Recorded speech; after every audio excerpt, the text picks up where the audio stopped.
I'm back with Economist and author Michael Strain. Michael, we're talking about a $2 trillion support package for the economy. That's about 10% of US gross domestic product, on top of a deficit of which is already about 5%.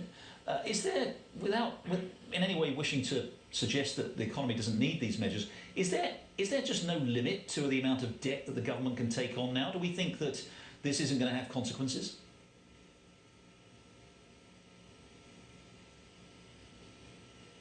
Well, look, I think this episode underscores the need to get our longer-term financial situation under control.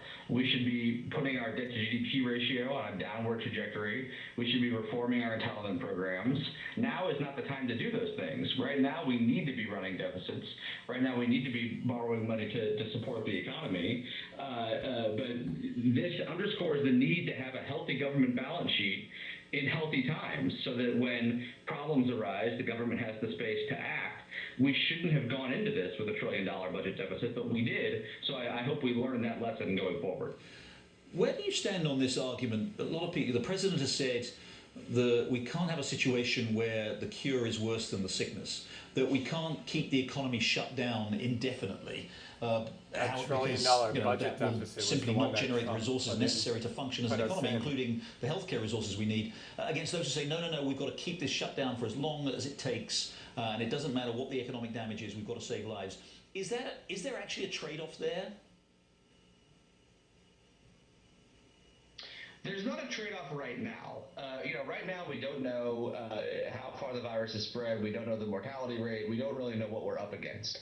So what we really need to do right now is more and better testing, so we can understand the situation. At some point in the near future, we going to arrive at that trade-off. We're going to have to figure out how do we reopen the economy, knowing that the aggressiveness with which we reopen the economy will allow transmission to spread faster and will result in a greater public health challenge. So that's a real trade-off, and we're going to face it. But right now the problem is that we're flying blind. We don't know how to make that trade-off because we just don't know enough about how this virus is behaving.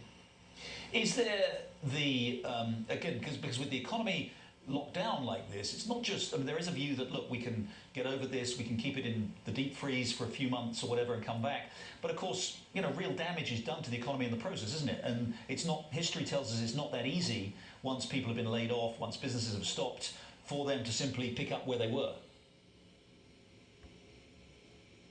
Yeah, that's right, and that's why I think it's so important that we have policy measures that keep workers attached to their companies, that keep workers getting paid by their companies rather than getting paid by the government when possible, and that allows the kind of ecosystem of small businesses, shops, restaurants, et cetera, to stay open and to stay alive while this shutdown happens. The worst case scenario is that we end up with 20 million people who are unemployed and 10 million small businesses that have gone bankrupt because of a pandemic.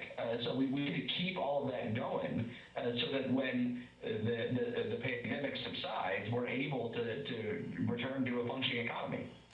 It's very early days, obviously, Michael, and we're still dealing with a huge amount of uncertainty, but can you, at this stage, already start to see the way things may change in our economy, in our global economy?